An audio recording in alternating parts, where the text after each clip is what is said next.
অভিযোগ কমিয়ে দেন, দেখবেন সুখে থাকবেন।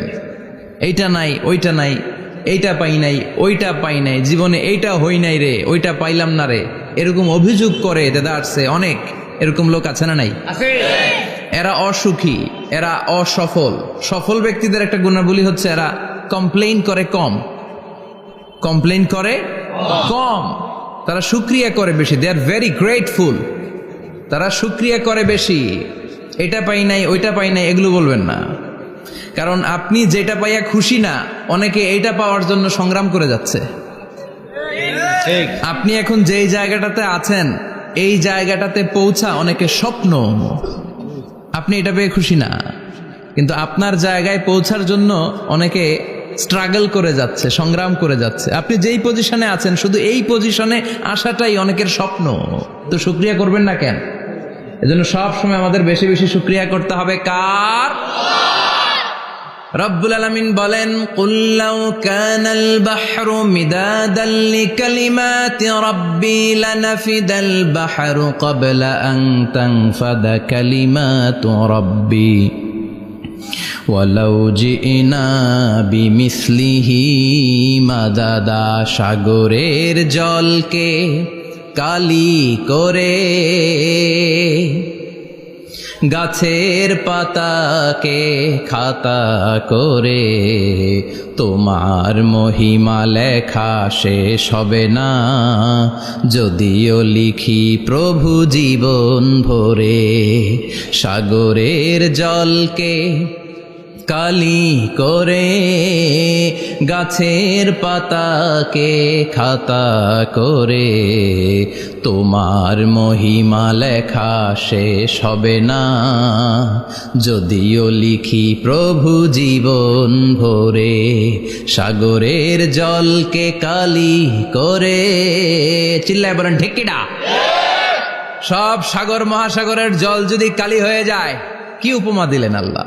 সব সাগরের পানি যদি কালি হয়ে যায়, সব গাছের পাতাও যদি খাতা হয়ে যায়, আর সাগরের জল নামক কালি দিয়ে গাছের পাতা নামক খাতার উপরে যদি আমি আল্লাহর প্রশংসা তোমরা লিখতে শুরু করে দাও, সাগরের জল শেষ হয়ে যাবে, গাছের সব পাতাগুলো ফুরিয়ে যাবে, আমি আল্লাহর প্রশংসা করে শেষ করা যাবে না।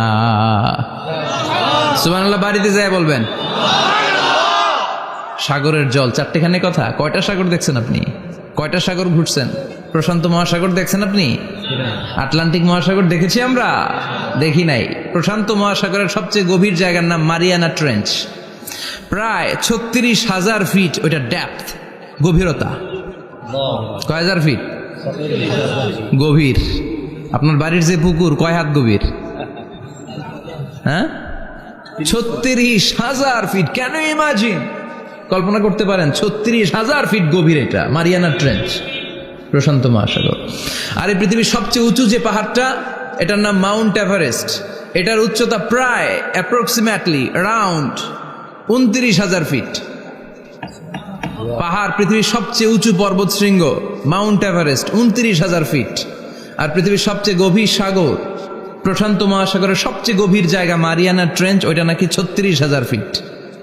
তাহলে ওই পাহাড়কে তুলে ধরে এনে প্রশান্ত মহাসাগরের সবচেয়ে গভীর জায়গা মারিয়ানা ট্রেঞ্চের উপর যদি ছেড়ে দেয়া হয়, পুরো পাহাড় ডুবে যাবে। সুবহানাল্লাহ নাই? পুরো পাহাড় ডুবে যাবে, উপরে পানি থেকে যাবে প্রায় 7,000 ফিট। আল্লাহু আকবার। এই পৃথিবীর দ্বিতীয় গভীরতম সাগরের নাম আটলান্টিক মহাসাগর। এ সাগরের সবচেয়ে গভীর জায়গার নাম হচ্ছে পুয়ের্টো। এই পুয়ের্টোর গভীরতা প্রায় 33,000 ফিট। কত? 33,000। আর সবচেয়ে বড় পাহাড় 29,000 ফিট। তো এই সাগরেও যদি বড় পাহাড়টা, পৃথিবীর সবচেয়ে উঁচুতম পর্বত শৃঙ্গকে এনে ছেড়ে দেয়া হয়, পুরো পাহাড় পানিতে তলিয়ে তো যাবেই, এর উপরে আরো পানি থেকে যাবে 4,000 ফিট। সাগর, মহাসাগর, পানি বেশি না কম? জোরে বলেন। কি বিশাল আটলান্টিক মহাসাগর! লম্বায় তো অনেক বড়, আড়াআড়ি ভাবে এটারে ক্রস করে অনেক প্লেন, অনেক বিমান। আগে কনকর্ড ক্রস করতো হিথ্রো এয়ারপোর্ট থেকে জন এফ কেনেডি এয়ারপোর্টে ল্যান্ড করার জন্য। ঘন্টায় 1000 মাইল বেগে ছুটতো এই প্লেনগুলো। তারপরেও আড়াআড়ি ভাবে, লম্বায় না, আড়াআড়ি ভাবে আটলান্টিক মহাসাগরকে ক্রস করতে 3-4 ঘন্টা লেগে যেত। প্লেন যদি ঘন্টায় চলে 1000 মাইল বেগে, আর আটলান্টিক মহাসাগরের পাশ যেটা প্রশস্ত, এটা ক্রস করতে যদি 3 ঘন্টা লাগে, তাহলে পাশে কয় হাজার কিলোমিটার? 3000 কিলোমিটার। সুবহানাল্লাহ কইবেন না? এত বিশাল বিশাল সাগর। সাগর কি, মহাসাগর কি এই দুইটা, যে প্রশান্ত আর আটলান্টিক? না, ভারত মহাসাগর, উত্তর মহাসাগর, দক্ষিণ মহাসাগর, বঙ্গোপসাগর, কৃষ্ণ সাগর, ভূমধ্য সাগর, লোহিত সাগর, চায়না সাগর, শত শত সাগরে ভরপুর মহাবিশ্ব। এই সব সাগরের পানি যদি কালি হয়ে যায়, কি হয়ে যায়? আর পৃথিবীতে যত গাছ আছে সব গাছের পাতা যদি খাতা হয়ে যায়, গাছ কয়টা আছে কুমিল্লায়? হ্যাঁ, অভাব নাই। তো কুমিল্লাতেই যদি অভাব নাই, তাহলে আফ্রিকার জঙ্গলের কি অবস্থা? কি পরিমাণে গাছ, বৃক্ষরাজি আল্লাহ তৈরি করেছেন। এই সব গাছের পাতা যদি এরকম খাতা হয়ে যায়, আর এই সাগরের জল নামক কালি দিয়ে যদি এই খাতায় আল্লাহর জিকির লিখতে শুরু করেন, প্রশংসা লিখতে শুরু করেন, গাছের পাতাও শেষ, সাগরের পানিও শেষ, শেষ হবে না আল্লাহর জিকির আর প্রশংসা করেন। আল্লাহু আকবার। এজন্য সব সময় প্রশংসা করতে হবে একজন সত্তার, তিনি কে? সে আল্লাহ বললেন, হুয়াল আউয়ালু ওয়াল আখিরু ওয়াজ যাহিরু ওয়াল বাতিন ওয়া হুয়া বিকুল্লি শাইইন আলিম। আল্লাহ বললেন, আমার প্রশংসা করবি না কেন? আমি সবার প্রথমে, আমি সবার শেষে, আমি প্রকাশ্যে, আমি গোপনে। কার কথা? আল্লাহ। প্রথমে কে? আল্লাহ। জোরে বলেন, আল্লাহ। প্রথমে আল্লাহ আল্লাহ, শেষেও আল্লাহ আল্লাহ, আকাশে আল্লাহ আল্লাহ, জমিনে আল্লাহ আল্লাহ। পড়েন পড়েন, প্রথমে আল্লাহ আল্লাহ, শেষেও আল্লাহ আল্লাহ, আকাশে আল্লাহ আল্লাহ, জমিনে আল্লাহ আল্লাহ। আবার পড়েন, প্রথমে শেষেও আকাশে আল্লাহ আল্লাহ, জমিনে আল্লাহ আল্লাহ। নিখিল জাহান গাই গুণগান, তার নামে গাই আমরাও গাহি তাআলা, হামদে বারি তাআলা, হামদে বারি তাআলা, হামদে বারি তাআলা। পড়েন আল্লাহু আকবার। তিনিই প্রথম, তিনিই শেষ, তিনিই প্রকাশ্য, তিনিই গোপন। এজন্য প্রশংসা চলবে একজনের। চিল্লায় বলেন, কে? আল্লাহ তোমার প্রশংসার জন্য আমরণ আমরা করতে পারি, তৌফিক দাও। জোরে পড়েন আমিন। সুলতানপুর নুরানিয়া হাফিজিয়া মাদ্রাসা ও এতিমখানার উদ্যোগে আজকের এই প্রোগ্রাম সভাপতিত্ব করছেন আলহাজ শামসুল হক সরকার, অবসরপ্রাপ্ত সরকারি কর্মকর্তা। আসছেন সভাপতি? অসুস্থ, আল্লাহ তুমি সুস্থ করো। আমার আগে কথা বলছিলেন হযরত মাওলানা ইয়াহিয়া মাহমুদ দামাত বারাকাতুহু, প্রতিষ্ঠাতা প্রিন্সিপাল শাইখুল হাদিস জামিয়া দারুল উলুম রামপুরা ঢাকা। সুন্দর বয়ান করছিলেন, আমি খাচ্ছিলাম আর শুনছিলাম। প্রামাণ্য বর্ণনা করছিলেন কিভাবে কিয়ামত হবে, কিভাবে আমরা উঠব হুফাতান ওরাতান মুশাতান গুরলা, উলঙ্গ, নেকেড। সেদিন আমাদের গায়ে জামা থাকবে? জ্যাকেট থাকবে খালি। কি থাকবে? কিছু থাকবে, জামা থাকবে না, পায়ে জুতা থাকবে না, পেটে খাবার থাকবে না, খালি থাকবে চিৎকার। সেদিন থাকবে কি? মনে হয় কথাগুলো প্রতিদিন এগুলো রিমাইন্ডার দিবেন নিজেকে, যে ওই দিনটার মুখোমুখি আমি হতে যাচ্ছি, আমি কি তৈরি করেছি আখিরাতে নাজাতের জন্য। প্রতিদিন ভাবতে হবে যে দাদা চলে গেল, বাবা চলে গেল, আমিও ওই একই পথের যাত্রী। দ্য ডেস্টিনেশন ইজ সেম, গন্তব্য এক, কেউ আগে কেউ পরে। এটাই ওয়াজ, এটাই দামি ওয়াজ। এটা মনে রাখলেই মানুষ আর চুরি করতে পারে না, মিথ্যা বলতে পারে না, ইফটিজিং করতে পারে না, পরকিয়া করতে পারে না, মতের বিরুদ্ধে গেলে তারে রামদা দিয়ে কোপাইতে পারে না। চিল্লা এখন ঠিক কিনা? এটাই হচ্ছে ইসলাম। আখিরাতের স্মরণ, যিকরাদ্দার, চলে যেতে হবে। ছোট্ট আছি, বড় হব। এই যে দাড়ি পাকা মুরব্বীরা যারা আছেন, ওনার মায়ের পেট থেকে তো এরকম সাদা দাড়ি নিয়ে বেরিয়েছিল না? ছোট্ট বাচ্চা হয়ে এসেছিল, ওনারা ওয়া ওয়া করে কেঁদেছে। শৈশব, কৈশোর, যৌবন, প্রৌঢ়ত্ব, বার্ধক্য, বয়সের ভার, চুল আর দাড়ির শুভ্রতা। আগে ছিল সিঙ্গেল, হয়েছে ডবল, এরপরে হয়েছে মেয়ের বাপ, এরপরে শ্বশুর, এরপরে নানা। This is the circle of life. এটাই সার্কেল, রাউন্ড, এভাবে ঘুরে আবার চলে যেতে হবে। এই চিন্তাটা যদি মাথায় থাকে, ওই লোক টেন্ডারবাজি করতে পারে? চাঁদাবাজি, ইফটিজিং, মিথ্যা বলতে পারে, যৌতুক খেতে পারে? এজন্য সব সময় give yourself the reminder of akhirah. আখিরাতের রিমাইন্ডার নিজে দেন। অন্যায় হয়ে গেলে, ভুল হয়ে গেলে রিমাইন্ডার দেন যে থাকতে আসি নাই, চলে যাব। কেউ থাকতে পারে নাই, নবীরাও পারে নাই। যে মালাকুল মাউত রুহু কবজ করে, ওই ফেরেশতা থাকতে পারছে? চলে গেছে। আমাদেরকে চলে যেতে হবে। আল্লাহ বুঝার তৌফিক দাও। তো উনি এগুলো নিয়ে দেখলাম কথা বলছিল, চমৎকার বলছিল। এরকম ভালো আলেমদের দাওয়াত দেওয়া উচিত, যারা কিচ্ছা কাহিনী না বলে কনস্ট্রাকটিভ কথা বলে, কিছু শিখে যাওয়া যায়, কিছু জেনে যাওয়া যায়। পুঁজির বোঝাটা হালকা না, ভারী করা যায়, ঠিক কিনা?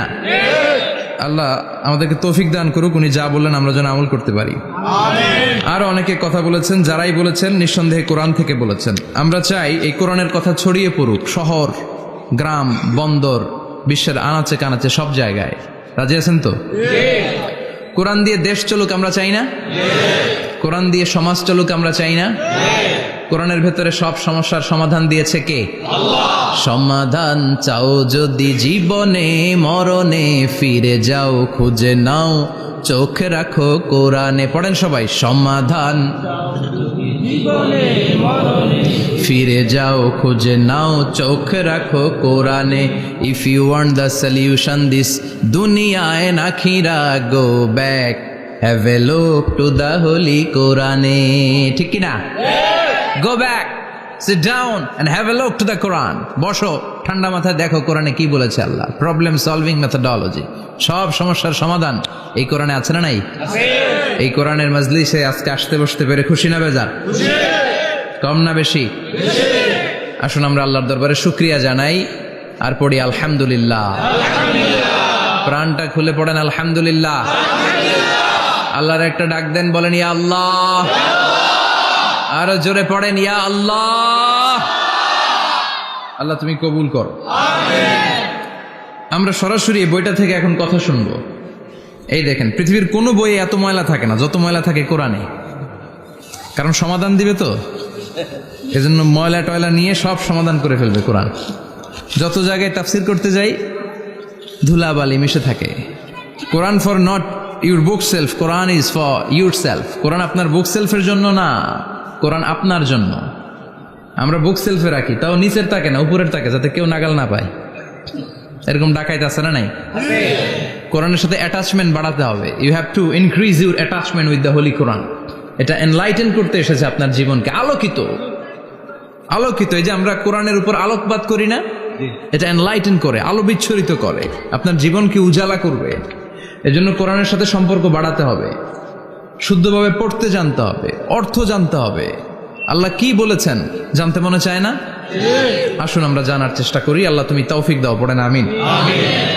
আমি আপনাদের খেদমতে সূরা ইয়াসিন থেকে তেলাওয়াত করছি, টের পাইছেন? ইয়াসিন মুখস্থ আছে কার কার? আর উঠবে না হাত? মাশাআল্লাহ। অর্ধেক মুখস্থ আছে কার দেখি? আচ্ছা, প্রথম 5 আয়াত মুখস্থ আছে কার? আচ্ছা, এই সূরার নাম আজকে প্রথম শুনছেন কে কে? হাত তোলেন। নাম সবাই শুনছে তাই না? আল্লাহ কবুল করো। আরো জোরে পড়েন আমিন। তো সূরাতু ইয়াসিন থেকে আজকে আমরা কথা শুনবো ইনশাআল্লাহ। পড়েন ইনশাআল্লাহ, যতটুকু আমাদের সাধ্যে কুলায়। এটা মাক্কি সূরা। সূরা ইয়াসিনটা কি সূরা? মাক্কি সূরা। বিশ্বনবীর জীবনে 2টা পর্ব, একটা মাক্কি পর্ব, একটা মাদানী পর্ব। একটা হচ্ছে মাক্কি ইনিংস আর একটা মাদানী ইনিংস। ক্রিকেটে ইনিংস থাকে, ফার্স্ট ইনিংস, সেকেন্ড ইনিংস, বুঝতে সুবিধা না? কমন পড়ছে সবার? তো এটা হচ্ছে বিশ্বনবীর মাক্কি ইনিংসের একটা সূরা। মাক্কি ইনিংসের বৈশিষ্ট্য হচ্ছে বিশ্বনবী তাওহীদের দাওয়াত দিয়েছেন, রিসালাতের দাওয়াত দিয়েছেন, আখিরাতের কথা বলেছেন, একটু নরম নরম কথা বলেছেন। কারণ চারদিকে খালি মাইর, চারদিকে কি কোরআনের কথা বললে মাইর আছে না? মার খেতে হয়, বকা শুনতে হয়, ঝুঁকি নিয়ে কথা বলতে হয়। চিল্লা এখন ঠিক কিনা? বিশ্বনবীরে বলা হলো এগুলো ছেড়ে দেন, এগুলো ছেড়ে দেন। সুন্দরী নারী দেব, টাকার পাহাড় দেব, ক্ষমতার চেয়ারে বসিয়ে দেব, সব দিব। এই হচ্ছে আমাদের 3 দফা। নারী দিব, সম্পদ দিব, ক্ষমতা দিব। বিষ্ণু বললেন আমার খালি 1 দফা। আমার কয় দফা? 1 দফা। লা ওয়াদাউ আশ-শামসা ফি ইয়ামিনি, সূর্য যদি ডান হাতেও দাও, ওয়াল কামারা ফি ইয়াসারি, চন্দ্র যদি বাঁ হাতেও দাও, এই কালেমার দাওয়াত থেকে 1 হাতও আমার পিছনে নেওয়া যাবে না। চিল্লা এখন ঠিক কি না? মুমিন কখনো ভয় পায় না, মুমিন কখনো পিছু হটে না, মুমিন স্ট্র্যাটেজি চেঞ্জ করে, মুমিন কৌশলী হয়। এই রাস্তা দিয়ে যাওয়া যায় না, বৈশা বৈশা কেঁদে লাভ নাই, রাস্তা আরেকটা খুঁজতে হবে, আরেকটা রাস্তা বানায় নিতে হবে। এটাই হচ্ছে মুমিনের বৈশিষ্ট্য। আল্লাহ তুমি বোঝার তৌফিক দাও। তো বিশ্বনবীর মাক্কি ইনিংসের খেলার সিস্টেম ছিল ঠ্যাক দিয়ে খেলতেন। ক্রিকেটে কি বলে যে উইকেট বাঁচায় খেলতে হবে, তোমার উইকেট যাতে পড়ে না যায়। তো ঠেকায় ঠেকায় খেলে। তো বিশ্বনবী ঠেকায় ঠেকায় খেলছেন, আর 4 ছক্কা মারছে সব মাদানি ইনিংসে। সুবহানাল্লাহ নাই? মাদানি ইনিংসে বিশ্বনবী গর্জে উঠলেন, জ্বলে উঠলেন আপন শক্তিতে। রবি না? তো বিশ্বনবী মাদানি ইনিংসে যেটা করেছেন সেটা হচ্ছে সমাজ সংস্কার করেছেন। He was a very good reformer of the society, as a father, as a husband, as a reformer of the society, as a lawgiver, as a lawmaker, as a commander, and as a messenger. Muhammad is the Superman of the world. স্বামী হিসেবে, বাবা হিসেবে, নেতা হিসেবে, নবী হিসেবে, সমাজ সংস্কারক হিসেবে, আইন প্রণেতা হিসেবে মুহাম্মদ হচ্ছেন এই পৃথিবীর জন্য সুপারম্যান। তার কোনো তুলনা হয় না। বিশ্বনবীর কোনো তুলনা হয় না। Beyondless, boundless, bottomless. তারা নিয়ে কথা বলতে গেলে সময় ফুরায় যাবে, মাইকের ব্যাটারি শেষ হয়ে যাবে, মাগার কথা শেষ হবে না। এজন্য ওনার জীবনের ক্ষেত্রে বলা হয় বিয়ন্ডলেস, বাউন্ডলেস, বটমলেস। অসাধারণ ব্যক্তিত্ব, সুপার ক্যালিফ্রাজিলিস্টিক এক্সপিয়ালিডোসাস, অসাধারণ, যার কোনো তুলনা হয় না, এক্সেলেন্ট, আনপ্যারালাল। মাদানী জীবনে উনি সশস্ত্র সংগ্রাম করলেন, সংস্কার করলেন সমাজটাকে, সেনাবাহিনী বানালেন। তখন আর নরম নরম ভাবে খেলে নাই, গরম ভাবে খেলেছে। এটা হচ্ছে ইমানের দাবি। মুমিনরা কৌশলী হয়, যখন যে পরিস্থিতি, ওই পরিস্থিতির সাথে তাদের স্ট্র্যাটেজি তারা পাল্টায়। তো বিশ্বনবীর মাদানী ইনিংসে এই সূরা নাজিল হয়নি, হয়েছে মাক্কি ইনিংসে, মাক্কি সূরা। এই সূরার অনেক ফজিলত, ছোটবেলা থেকেই সূরা ইয়াসিনের অনেক ফজিলতের কথা আমরা শুনেছি না? বিশ্বনবী বলেছেন ইন্না লিকুল্লি শাইইন কলবান ওয়া কলবুল কোরআনি সূরাতু ইয়াসিন। সব জিনিসের একটা কলব আছে, হৃদয় আছে, অন্তর আছে, আর কোরআনের কলবের নাম হচ্ছে সূরা ইয়াসিন। বিশ্বনবী বললেন ইন্না লিকুল্লি শাইইন কলবান, সব জিনিসের একটা কলব আছে। ওয়া ইন্না কলবাল কোরআনি সূরাতু ইয়াসিন, আর কোরআনের কলবের নাম হলো সূরাতু ইয়াসিন। মান ক্বারাআ সূরাতা ইয়াসিন মাররা ওয়াহিদা, একবার সূরাতু ইয়াসিন তেলাওয়াত করলে 10 পারা কোরআন খতমের সওয়াব হয়ে যায়। বিশ্বনবী বলতেন ইন্না ফিল জাসাদি মুদগা, দেহে একটা গোশতের টুকরা আছে, ইযা সালুহাত সালুহাল জাসাদু কুল্লু, এই দেহের গোশতের টুকরা যদি ভালো হয়ে যায় পুরো দেহটারে ভালো করে দেয় কে? আল্লাহ। এই দেহের গোশতের টুকরাটা যদি পচে যায় পুরো দেহটারে নষ্ট করে দেয় কে? আল্লাহ। বিশ্বনবী বললেন আলা ওয়াহিয়াল কলব, ওই টুকরাটার নাম হলো কলব। টুকরাটার নাম কি?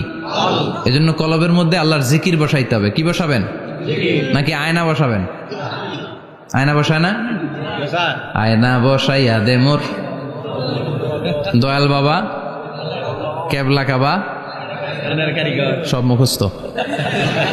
আয়না বসাইয়া দে মোর, নবীর কলবে আয়না বসায় নাই নবী। সেদিন আবু বকর, ওমর ফারুক, কেউ আয়না বসাইছে? আবু হানিফা, শাফিঈ, এরা কলবের মধ্যে আয়না বসাইছে? বসাইছে জিকির। চিল্লায় বলেন বসাইছে কি? এজন্য আল্লাহ বললেন আলা বিযিক্রিল্লাহি তাতমাইন্নুল কুলুব। দুনিয়ার কোন জিনিস দিয়ে কলব ঠান্ডা হয় না, দুনিয়ার কোন জিনিস দিয়ে কলব পরিচ্ছন্ন হয় না। কলব শুধু পরিচ্ছন্ন হয় একটা জিনিস দিয়ে, লা ইলাহা ইল্লাল্লাহ, লা লা ইলাহা ইল্লাল্লাহু মুহাম্মাদুর রাসূলুল্লাহ সাল্লাল্লাহু আলাইহি ওয়াসাল্লাম। তাহলে কোরআনের একটা কলব আছে, আমাদের দেহে যেমনি কলব আছে, প্রতিটা প্রাণীর যেমনি কলব আছে, অন্তর আছে, কোরআনেরও কলব আছে না নাই? কোরআনের কলবের নাম চিল্লায় বলেন, কোরআনের কলবের নাম। আবার বিশ্বনবী বলতেন, ইকরাউ আলা মাউতাকুম সূরাত ইয়াসিন, তোমাদের মুমূর্ষু ব্যক্তিদের সামনে বসে সূরাত ইয়াসিন তেলাওয়াত করো। রূহ চলে যাবে, মৃত্যুর একেবারে দ্বার প্রান্তে দাঁড়িয়ে এই মুহূর্তে তার পাশে বসে পড়তে আরম্ভ করেন, ইয়াসিন ওয়াল কুরআনিল হাকীম ইন্নাকা লামিনাল মুরসালিনা আলা সিরাতিম মুস্তাকিম। ওই ব্যক্তির ঈমানের মৃত্যু দান করে দিবে কে? আল্লাহ। মৃত্যুর কষ্ট হালকা করে দিবে কে? আল্লাহ।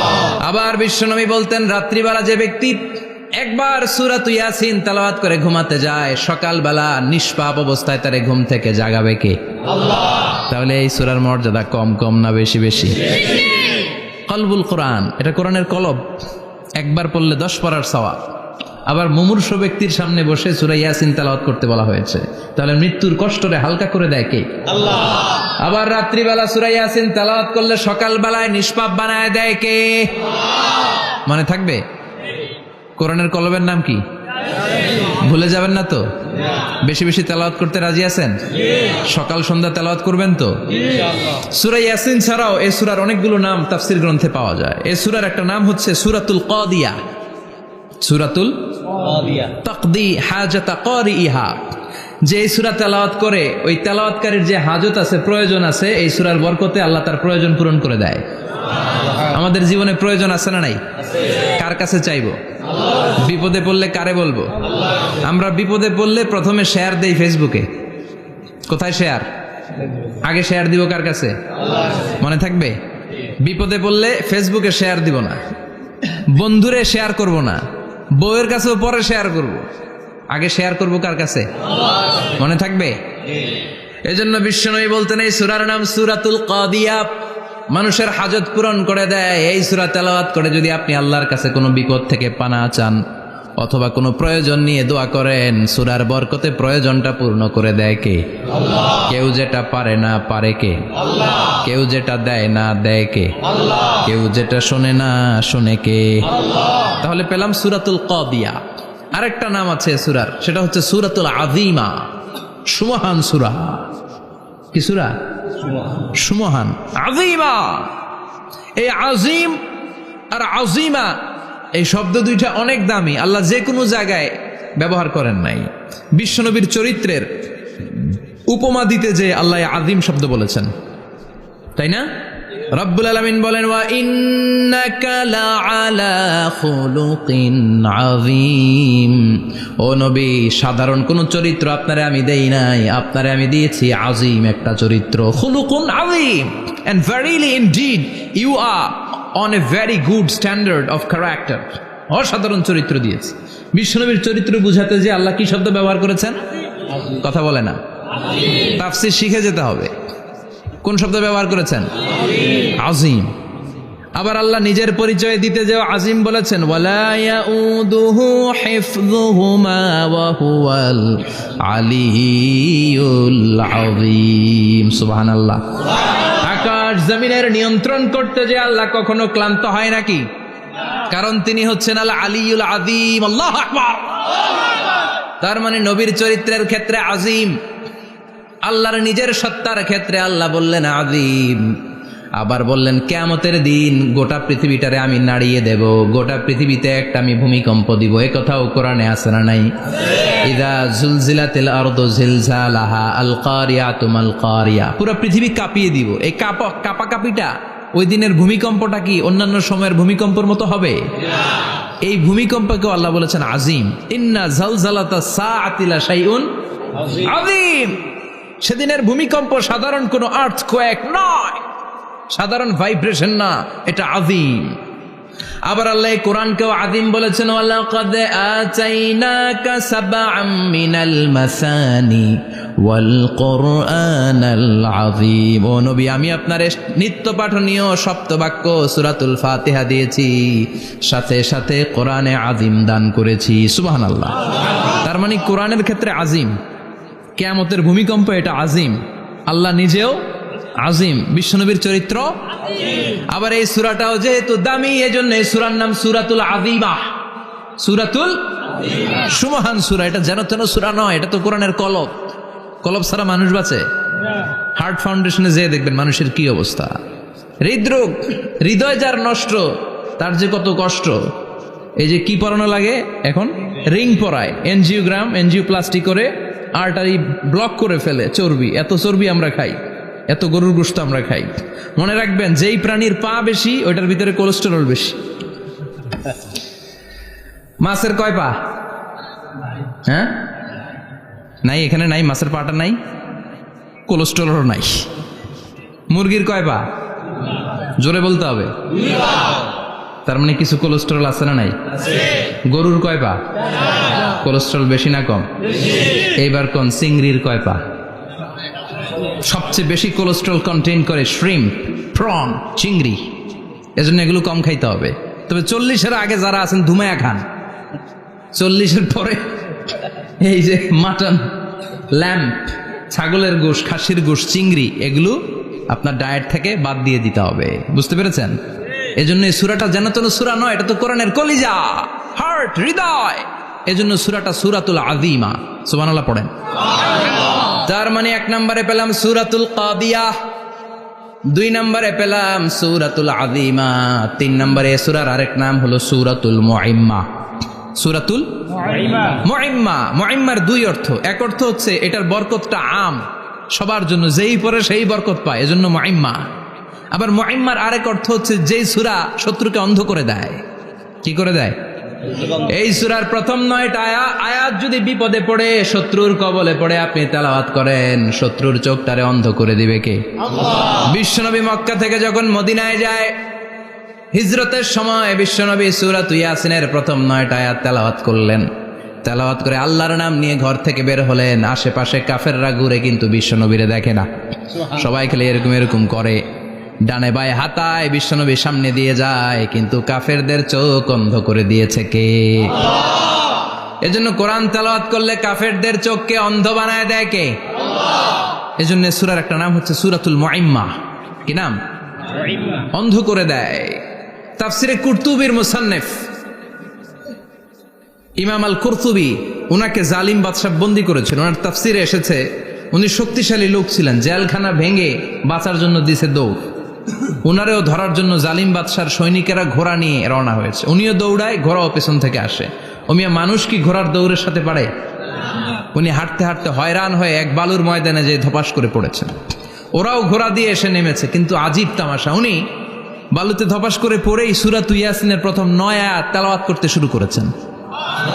ওরা নিচে নেমে ডানে বায়ে সামনে পিছনে খালি খুঁজে, কিন্তু দেখে না, সামনে কিন্তু বসা। ওদের চোখটার অন্ধ করে দিছে কে? আল্লাহ। বিশ্বাস হয়? ঈমান হয়? এজন্য বিপদে পড়লে সূরাতুল ইয়াসিনের প্রথম 9 আয়াত পড়তে রাজি আছেন? আল্লাহ তুমি তৌফিক দাও। আরো জোরে পড়েন আমিন। এজন্য আল্লাহ চমৎকার ভাবে এই সূরাটা শুরু করে দিলেন। 2টা কাটা অক্ষর দিয়ে আল্লাহ বললেন ইয়াসিন ওয়াল কুরআনিল হাকীম ইন্নাকা লামিনাল মুরসালিন আলা সিরাতিম মুস্তাকিম। পড়েন সুবহানাল্লাহ। ইয়াসিন। সূরাটা শুরু করলেন কি দিয়ে? ইয়াসিন। এটা কি কোনো বাক্য? এটা কি কোনো শব্দ? এটা কি অক্ষর? 2টা। প্রথম অক্ষরের নাম, দ্বিতীয়টা আওয়াজ করে বলেন, প্রথম অক্ষরটার নাম, দ্বিতীয়টা। খুব চমৎকার না? বাক্য দিয়ে এই সূরাটা শুরু করে নাই। যেমন ইযা জুলজিলাতিল আরদু জিলজালাহা, এই সূরার প্রথম আয়াত, এটা একটা বাক্য না? জি। আচ্ছা। ওয়াদ-দুহা ওয়াল-লাইলি ইযা সাজা, বাক্য না? জি। কিন্তু ইয়াসিন, এটা কি কোনো বাক্য? না। এটা কি কোনো শব্দ? না, এটা কাটা 2টা অক্ষর। সুবহানাল্লাহ পড়েন। আল্লাহ 114টা সূরার প্রায় 29টা সূরা এরকম কাটা কাটা অক্ষর দিয়ে শুরু করেছেন। সুবহানাল্লাহ নাই? এই 29টা সূরা কখন আল্লাহ একটা অক্ষর দিয়ে শুরু করেছেন, কখনো 2টা অক্ষর দিয়ে, কখনো 3টা দিয়ে, কখনো 4টা দিয়ে, কখনো 5টা দিয়ে। একটা অক্ষর দিয়ে আল্লাহ কোরআনের সূরা শুরু করেছেন, এরকম একটা সূরা বলেন।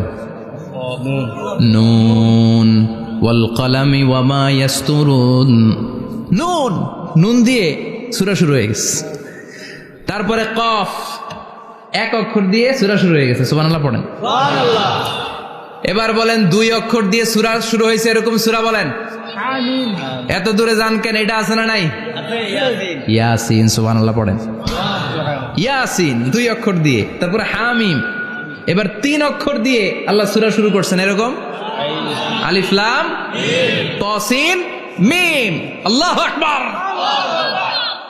আবার 4টা অক্ষর দিয়ে সূরা শুরু হয়েছে এরকম আছে না নাই? হাফেজ সাহেব কোন? আলিফ লাম মিম র, আলিফ লাম মিম সদ আছে না নাই? আবার 5টা কাটা অক্ষর দিয়ে সূরা শুরু হয়েছে এরকম সূরাও আছে না নাই? সূরা মারিয়ামের শুরুতে কি আছে? কাফ হা ইয়া আইন সাদ। সুবহানাল্লাহ পড়েন। এরকম প্রায় 29টা সূরা আল্লাহ কাটা কাটা অক্ষর দিয়ে শুরু করেছেন, কোনো বাক্য দিয়ে নয়, কোনো শব্দ দিয়ে নয়। কি দিয়ে? হারফ দিয়ে। হারফ, এই হারফগুলোরে বলে হুরুফ আত-তাহাজ্জি বা হুরুফ আল মুকাত্তাআত, কাটা কাটা অক্ষর। মনে রাখবেন কোরআনের আয়াতগুলো 2 ভাগে বিভক্ত, একটা মুহকাম, একটা মুতাশাবিহ। মুহকাম মানে যেগুলোর অর্থ আমরা জানি, যেগুলোর ব্যাখ্যা আমরা জানি, যেটার ইন্টারপ্রিটেশন, এক্সপ্লেনেশন আমাদের জানা আছে। আর মুতাশাবিহ আমরা অর্থ জানি না, আমরা ব্যাখ্যা জানি না, এটা দিয়ে আসলে কি বুঝাইছে আমরা কেউ জানে না। জানে একজন, চিল্লায় বলেন তিনি কে? আল্লাহ বললেন ওয়া ইন কুনতুম ফি রাইবিম মিম্মা নাযালনা আলা আবদিনা ফাআতু বিসূরাতিন মিন মিসলিহি ওয়াদউ শুহাদাআকুম মিন দুনিল্লাহি ইন কুনতুম সাদিকিন। আল্লাহ বললেন ও জাহেলি যুগের লোকেরা, শোনো শোনো, এত আরবি কবিতা বানাতে পারো, এত গল্প লিখতে পারো, আরবিতে এত নোবেল বানাতে পারো, উপন্যাস বানাতে পারো, আর্টিকেল লিখতে পারো। আমার নবীর উপর যে কোরআন আমি নাজিল করেছি, এই কোরআনের ব্যাপারে অন্তরে যদি কোনো সন্দেহ থাকে, বাপের বেটা হলে পারলে কোরআনের মতো একটা সূরা বানিয়ে নিয়ে আসো। পারছে?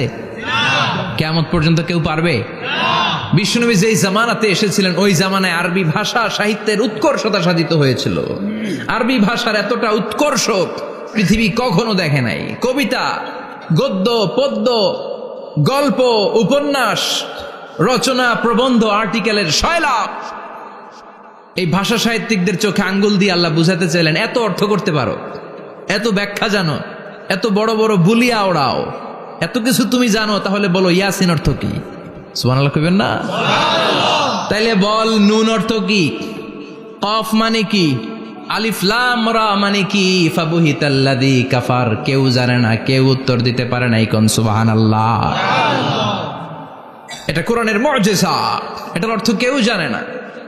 আর এগুলোর অর্থ নিয়ে খোঁচাখুচি করাও ঠিক না। তবে মুফাসসিরিন ইকরাম এগুলোর কিছু অর্থ সম্ভাব্য বলার চেষ্টা করেছেন। যেমন ইয়াসিনের অর্থ ইবনে আব্বাস বলেছেন এর অর্থ হতে পারে ইয়া ইনসান, হে মানুষ। সুবহানাল্লাহ পড়েন। কেউ কেউ বলেছে এটার অর্থ হতে পারে ইয়া সাইয়্যিদ আল মুরসালিন। কেউ কেউ বলেছেন ইয়াসিন হতে পারে ইসমুল্লাহ, আল্লাহর নাম। কেউ বলেছেন এটা হতে পারে ইসমুন লিন নবী, বিশ্ব নবীর নাম। আবার কেউ কেউ বলেছেন ইয়াসিন হতে পারে এই কোরআনে কারিমের একটা নাম। কোন সুবহানাল্লাহ। এই সম্ভাব্য সব কথাগুলো বলে পৃথিবীর সব মুফাসসিররা বলতে বাধ্য হয়েছেন আল্লাহু আ'লামু বিমুরাদিহি বিহি। এটার দ্বারা আসল অর্থ যে কি এটা আমরা কেউ জানি না। জানে কে? আল্লাহ। চিৎকার করে বলতে হবে জানে কে? আল্লাহ। তাহলে ইয়াসিন মানে আমরা জানি না। ইয়াসিনের অর্থ আমরা ছেড়ে দেব কার উপর? আল্লাহ। এরপর আল্লাহ বললেন ওয়াল কুরআনিল হাকীম। প্রজ্ঞাময়, বিজ্ঞানময় কোরআনের শপথ। ওয়াল কুরআনিল হাকীম, বিজ্ঞানময়, প্রজ্ঞাময় কোরআনের শপথ বা কসম। ওয়াল কুরআনিল হাকিমে যে ওয়া, এই ওয়াটারে আরবিতে বলে ওয়া আল কাসামিয়া। কি বলে? ওয়া আল কাসামিয়া। কসম কাটার জন্য আল্লাহ এই ওয়া ব্যবহার করেছেন। যত জায়গায় কোরআনে আল্লাহ কসম কেটেছেন ওই কসমের শব্দটার আগে ওয়া আছে না নাই? ও মিয়া, কোরআনে আল্লাহ সময়ের শপথ করেছেন, কসম কেটেছেন, যুগের কসম কেটেছেন। যুগের সময়ের আরবি হলো আল আসর। এই আসরের আগে ওয়া আছে না নাই? কি বলছে আল্লাহ? ওয়াল আসর, ওয়াল। আবার 3 ফলের কসম আল্লাহ কোরআনে কেটেছেন, কি বলেছেন? ওয়াত্তিন মানে 3-এর কসম। জাইতুনের কসম কেটেছেন, বলেছেন ওয়াজ্জাইতুন। তুর পাহাড়ের কসম কেটেছেন, বলেছেন ওয়াতুর সিনিন। যত জায়গায় কসম তত জায়গায় ওয়াও আছে না নাই? পাহাড়ের নামে কসম কেটেছেন, আল্লাহ বলেছেন ওয়াতুর। সূর্যের নামে কসম কেটেছেন, আল্লাহ বলেছেন ওয়াশ-শামসি ওয়াদুহাহা। সুবহানাল্লাহ কইবেন না? ফজরের নামে কসম কেটেছেন, কি বলেছেন? ওয়াল ফাজর। জিলহজ মাসের প্রথম 10 রাতের কসম কেটেছেন, কি বলেছেন? ওয়া লায়ালিন আশর। জোর আর বেজরের কসম কেটেছেন, আল্লাহ বলেছেন ওয়াশ-শাফঈ ওয়াল ওয়াতর। সূরা ইয়াসিনে কাটা কাটা 2টা অক্ষরের পরে রব্বুল আলামিন কোরআনের কসম কেটেছেন, এজন্য আল্লাহ বলেছেন ইয়াসিন ওয়াল কুরআনিল হাকীম। ইয়াসিন ওয়াল কুরআনিল হাকীম, প্রজ্ঞাময় বিজ্ঞানময় কোরআনের শপথ। কোরআনের মধ্যে বিজ্ঞান আছে না নাই? বেশি না কম? বিশ্বাস হয় না? নাস্তিকদের কথা বিশ্বাস হয়?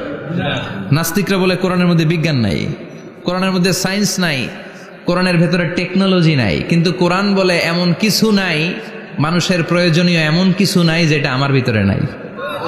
আল্লাহু আকবার। আল্লাহ বললেন মা ফররাতনা ফিল কিতাবি মিন শাই, কিতাবের মধ্যে আমি কিছু বাদ রেখে দেই নাই।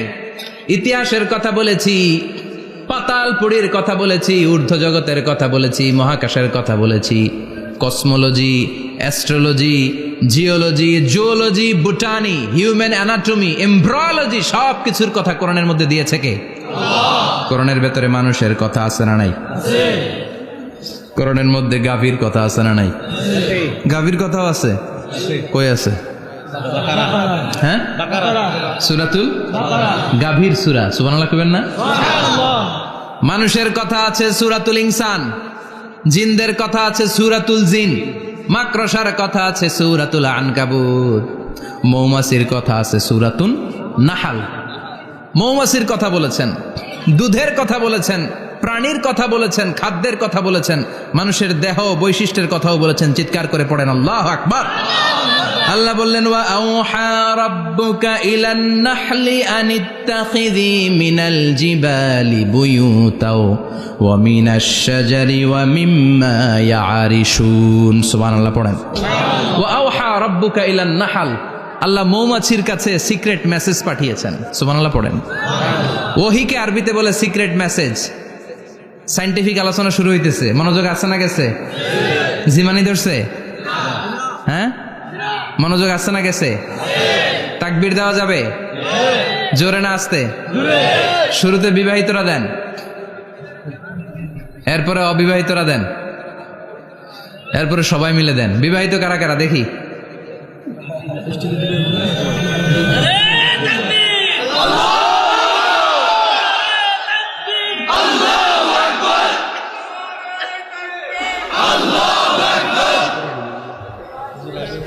বিবাহিতরা অবিবাহিতরা দিবেন না?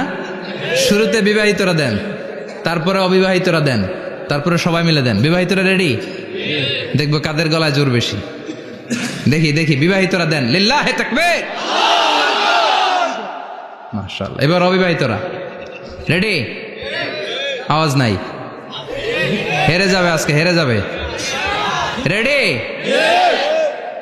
তাকবীর দাও, লিল্লাহি তাকবীর।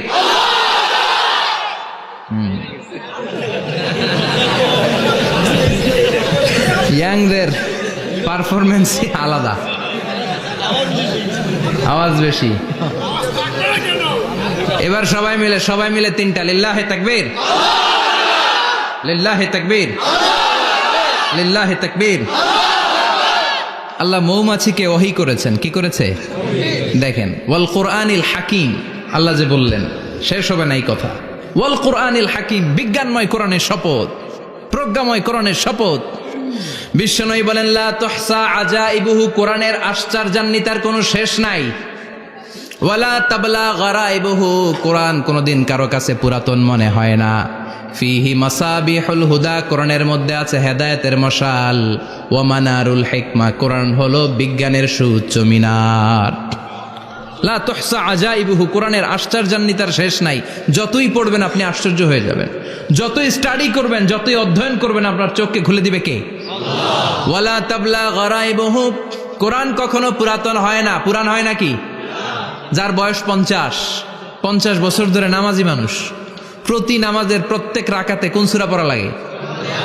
তো 50 বছর যদি কেউ নামাজি হয়, তাহলে কত লক্ষবার উনি সূরা ফাতিহা পড়ছে উনি নিজে জানে? তারপরেও কোনোদিন কি মনে হয়েছে সূরা ফাতিহাটা একটু পুরান পুরান লাগে?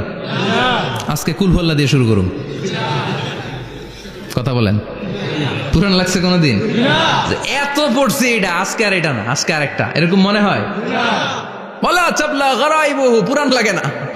প্রতিদিন নতুন, প্রতিনিয়তই নতুন, অলওয়েজ নিউ, সব সময় নতুন। এজন্য বিশ্বনবী বললেন লা তুহসা আজাইবুহু, কোরআনের আশ্চর্যান্বিতার শেষ নাই। ওয়ালা তাবলা গরাইবুহু, কোরআন কখনো পুরাতন হয় না। ফিহি মাসাবিহুল হুদা, কোরআনের মধ্যে আছে হেদায়েতের মশাল। ওয়া মানারুল হিকমা, কোরআন হলো বিজ্ঞানের সুউচ্চ মিনার। সুবহানাল্লাহ। আল্লাহ বললেন ওয়া আওহা রাব্বুকা ইলান নাহাল, আমি মৌমাছির কাছে মেসেজ দিলাম, সিক্রেট মেসেজ। আনিত্তাখিযি মিনাল জিবালি বুয়ুতা, তোমরা পাহাড়ের মধ্যে তোমাদের বাড়ি বানাও, মৌচাক বানাও। অমিনা সাজার, গাছের মগ ডালে, বড় বড় ডালে তোমরা বাসা বানাও। ওয়ামিম্মা ইয়ারিশুন, উঁচু উঁচু জায়গায় মৌচাক বানাও, যাতে করে গ্রামের ছোট্ট ছেলেরা ঢিল মারতে না পারে। কোন সুবহানাল্লাহ। মৌমাছির আল্লাহ শিখাই দিছে। নিচু জায়গায় কোনোদিন মৌমাছির বাসা দেখবেন? নিচু জায়গায় সহজে নাগাল পাওয়া যায়, ধরা যায়। কথা কন। ডাল বেয়ে মগ ডালে ওঠা লাগে মধু খাইতে চাইলে। চিল্লায় বলেন ঠিক কিনা? আল্লাহ সিক্রেট মেসেজ দিলেন আর বললেন আনিত্তাখিযি। আলেম যারা আছেন বলেন তো, ইত্তাখিযি এটা কি মুজাক্কারের সিগা না মুয়ান্নাসের সিগা? কথা কইতে হবে। কেউ নাই এটার উত্তর দেওয়ার মতো? মুয়ান্নাস, মাশাআল্লাহ। এটা স্ত্রীবাচক শব্দ। আল্লাহ মৌমাছিকে যে মেসেজ করছে পুরুষ মৌমাছিরে কয় নাই, এটা নারী মৌমাছিরে কইছে। চিল্লা এখন সুবহানাল্লাহ। এখন গবেষণা করে দেখা গিয়েছে, কার্ল ভন ফ্রিচ একজন অস্ট্রিয়ান বিজ্ঞানী, উনি এটা নিয়ে গবেষণা করে 73 সালে 1973-তে নোবেল পেয়ে গেছে। এই আয়াতের উপর গবেষণা করে আল্লাহ কেমন করে সিক্রেট মেসেজ দিয়েছেন, কেমন করে মৌমাছি মৌচাকের বাসা বাঁধে, কেমন করে মধু আহরিত হয়, এটার উপর গবেষণা করে উনি একটা বই লিখেছেন, দ্য ডান্সিং বিজ। নেচে যাওয়া মৌমাছিগুলো, নাচতে নাচতে যেতে থাকা মৌমাছিগুলোর উপর একটা বই লিখে, দ্য ডান্সিং বিজ লিখে উনি নোবেল প্রাইজ পেয়েছেন এই মধুর উপরে। চিল্লায় পড়েন আল্লাহু আকবার। এখন কোরআনের আয়াত থেকে বোঝা গেল আনিত্তাখিযি মিনাল জিবালি বুয়ুতা, আল্লাহ নারী মৌমাছিকে বলেছেন মৌচাক বানাও, তোমাদের মধু রাখার জন্য বাসা বানাও। কার্ল ভন ফ্রিচ গবেষণা করে পেয়েছে মৌচাকের বাসা বানানো হয়, মধু আহরণ করা হয়। যেই মৌমাছিটা নেতৃত্ব দেয় এটা পুরুষ মৌমাছি নয়, এটা হলো মহিলা মৌমাছি। কোন সুবহানাল্লাহ। পুরো মৌচাকের মধ্যে মধু আহরণ, মধু নেওয়া, পুরো প্রসিডিউরটা সারার জন্য কোনো পুরুষ মৌমাছি লিডিং দেয় না, লিডিং দেয় একটা নারী মৌমাছি, স্ত্রী মৌমাছি। এজন্য ইত্তাখিয, ম্যাসকুলিন জেন্ডার ইউজ না করে আল্লাহ বলেছেন ইত্তাখিযি। নারী মৌমাছিকে আল্লাহ অ্যাড্রেস করে বলেছেন যাও মৌচাক বানাও আর এটার মধ্যে মধু আহরণ করো। চিল্লায় পড়েন আল্লাহু আকবার। আল্লাহ বললেন ইত্তাখিযি মিনাল জিবালি বুয়ুতা, পাহাড়ের মধ্যে ঘর বানাও। ওয়ামিনাস সাজার, গাছের বড় ডালের মধ্যে ঘর বানাও। ওয়ামিম্মা ইয়ারিশুন, উঁচু উঁচু জায়গায় ঘর বানাও। উনি গবেষণা পেয়েছেন এই মধুর মধ্যে অসাধারণ কিছু ন্যাচারাল অ্যান্টিসেপটিক আছে। কি আছে? Natural antiseptic. এটার নাম হচ্ছে প্রপিলিস। প্রপিলিস নামে একটা লিকুইড পাওয়া যায় মৌচাকের মধ্যে। এটা কাটা জায়গায় লাগা দিলে স্যাভলন, ডেটল কিছু লাগানো লাগবে না। ওই প্রপিলিসের কারণে আপনার কাটা জায়গা এমনি শুকায় যাবে। সুবহানাল্লাহ পড়েন। দ্বিতীয় বিশ্বযুদ্ধে রাশিয়ান যত সৈনিকরা যুদ্ধে আহত হতো, ওরা আলাদা করে অ্যান্টিসেপটিক খাইতো না, ওরা মধু আইনা লাগাই দিত আর সুস্থ হয়ে যেত। সুবহানাল্লাহ পড়ে। নিউজিল্যান্ডের কিছু বিজ্ঞানীরা আবিষ্কার করেছে মৌমাছির হুলের ভিতরে রেমিটিক ফিভারের অ্যান্টিবায়োটিক আছে। অনেকের বাত জ্বর হয়, বাতের ব্যথা থাকে না? থাকে, মুরব্বীদের বেশি হয়। ওই জায়গার মধ্যে যদি আপনি মৌমাছি এনে ঢুকাই দিতে পারেন, মৌমাছির হুল লাগাই দিতে পারেন, ভালো হয়ে যাবে। মৌমাছি যখন হুল ফুটে আরাম লাগে না অনেক? খাইছেন? কামড় খাইছেন? হ্যাঁ, মজা লাগে।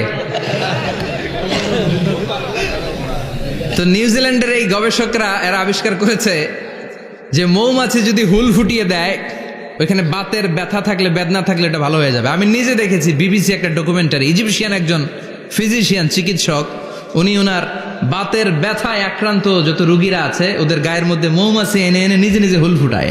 রুগী চিৎকার মারে, ও মাগো, ও আল্লাহ গো, কিন্তু একদিন পরে ব্যথা নাই, আর কয় ভালো হয়ে গেছি। সুবহানাল্লাহ কইবেন না? তো এজন্য এই কার্ল বন ফ্রিজ 1973-তে দ্য ডান্সিং বিজ লেখে গোটা বিশ্বকে তাক লাগিয়ে দিয়েছে। তার গবেষণার প্রতিটি পয়েন্ট কোরআনের এই আয়াতের সাথে মিলে যায়। চিৎকার করে পড়েন আল্লাহু আকবার। এই যে আমরা মধু খাই, এই মৌচাকের ভেতরে অন এন অ্যাভারেজ অ্যারাউন্ড 60,000 মৌমাছি থাকে। 3 ভাগে, একটা হচ্ছে কুইন বি, একটা মেল বি, আর একটা হচ্ছে ওয়ার্কার বি। একটা থাকে রানী মৌমাছি, এর নেতৃত্বে সবাই চলে। আর একটা থাকে মেল বি, পুরুষ মৌমাছি, বংশ বাড়ানোর জন্য এদের কাজে লাগে। আর সব হচ্ছে ওয়ার্কার বি, সবাই কাজ করে। আল্লাহ বললেন সুম্মা কুলি মিন কুল্লি সামারাত ফাসলুকি সুবুলা রাব্বিকি যুলুলা। আল্লাহ সিক্রেট মেসেজ দিয়ে বললেন, গাছের উপরে বাসাবাদ, পাহাড়ের উপরে মৌচাকের বাসাবাদ, উঁচু উঁচু জায়গায় তোমরা তোমাদের বাসা বাঁধো। সুম্মা কুলি মিন কুল্লি সামারাত, এরপর এলাকার যত মিষ্টি মিষ্টি ফুল আছে, ফল আছে, ওখান থেকে রস নিয়ে আসো। সুবহানাল্লাহ। পুষ্প রস সংগ্রহ করে মধুগুলো, এটার বলে sweet nectar. They collect the sweet nectar from the flowers. এবং মধুর মধ্যে এত চমৎকার জিনিস থাকার কারণ হচ্ছে মৌমাছিগুলো ওই এলাকার সব ধরনের ফুল, ভালো ভালো সুগন্ধযুক্ত ফুল ফল থেকে রস নিয়ে আসে। তো ওই গাছগুলোর মধ্যে বনাজি গাছ আছে না নাই? ঔষধি গাছ আছে না নাই? এজন্য মধুরে বলা হয় সব রোগের ঔষধ। যত বনাজি ঔষধি গাছের নির্যাস আর পুষ্প রস আছে, সব আল্লাহ মধুর ভিতরে ঢুকায়া মধুকে আল্লাহ ন্যাচারাল ভ্যাকসিন বানিয়ে দিয়েছেন। চিল্লায়ে পড়েন আল্লাহু আকবার। আল্লাহ বললেন সুম্মা কুলি মিন কুল্লি সামারাত, সব ফল আর ফুল থেকেই নেকটার পুষ্পরস নিয়ে আসো। ফাসলুকি সুবুলা রাব্বিকি যুলুলা, যেমন যেমন গিয়েছিলা পথ চিনায় আবার ফিরে আসো। ইয়াখরুজু মিন বুতুনিহা শারাব, এরপর তাদের পেট থেকে বের হয় শারাব। মুখতালিফুন আলওয়ানু, এক একটা মধুর কালার হয়ে যায় এক এক রকম। কোন সুবহানাল্লাহ। সরষে ফুলের মধু একটু সাদা সাদা হয় না? আমি হচ্ছি মধু খাওয়ার পোক। আমি দেশে বিদেশে যেখানে গিয়েছি ফ্রেশ হানি আমি অনেক খুঁজেছি। ইয়ামানি একটা মধু পাওয়া যায়, ইয়ামানের সাওয়াহিলি এলাকায়, পাহাড়ি এলাকায়, একেবারে কুচকুচে কালো। আবার অনেক মধু আছে কিছুটা খয়েরি এবং হলুদ বর্ণের। কিন্তু সরষে ফুলের যে মধুটা, এটা অনেকটা সাদা। এই পুষ্পরস নিয়ে মৌমাছিগুলো মৌচাকের মধ্যে ঢেলে দেয় না, এগুলো খেয়ে ফেলে। প্রত্যেকটা মৌমাছির পেটের ভেতরে আল্লাহ 2টা করে স্টোমাক দিয়েছে, পাকস্থলী। সুবহানাল্লাহ পড়েন। এটাই Karl von Frisch the dancing bees বইয়ের মধ্যে লিখেছে গবেষণায়, যে 2টা পাকস্থলী। একটা পাকস্থলী দিয়ে মৌমাছি খায়, নিজে খেয়ে বাঁচে। আর একটা পাকস্থলী দিয়ে এই ফ্লাওয়ার নেক্টার, পুষ্প রস সংগ্রহ করে ওই পাকস্থলীতে রাখে। ওই পাকস্থলীর ভেতরে আল্লাহ একটা ন্যাচারাল এনজাইম দিয়েছেন। ওই এনজাইমের সাথে ওই পুষ্প রসটা মিক্সড হয়। তারপরে আরেকটা টিউব আছে, ওই টিউব দিয়ে মৌমাছি যে সে বাসার মধ্যে মৌমাছি যে সেখানে সাপ্লাই করে দিয়ে আসে, মধু ঢুকিয়ে দিয়ে আসে। চিল্লায় পড়েন সুবহানাল্লাহ। তার মানে বিষয়টা এমন না ফুলের রস নিয়ে মৌচাকের দিয়ে আসলো, ফুলের রস সে নেয়, তার স্পেশাল একটা স্টোমাকের মধ্যে ঢুকায়, সেখানে এনজাইম দিয়ে, পাচক রস দিয়ে আল্লাহ এটাকে সমৃদ্ধ করে দেয়। তারপর আলাদা একটা নল দিয়ে, টিউব দিয়ে মৌচাকের ভেতরে ঢুকিয়ে দেয়। কোন সুবহানাল্লাহ। কি অসাধারণ পদ্ধতিতে আল্লাহ মধু বানালেন। আর কি সুন্দর মধু হাতের মধ্যে লয়া জিব্বা দিয়া চাটে আর গান গায়, মধু হই হই বিষা বাইলা।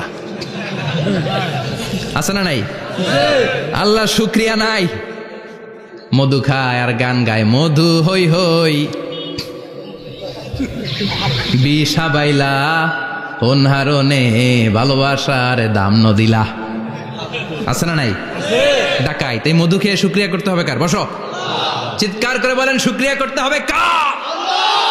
আল্লাহ বললেন ইয়াখরুজু মিন বুতুনিহা, এটা মধু সরাসরি চলে আসে না, ওর পেট থেকে বের হয়। মুখতালিফুন আলওয়ানুহু, বিভিন্ন রঙের মধু আছে না নাই?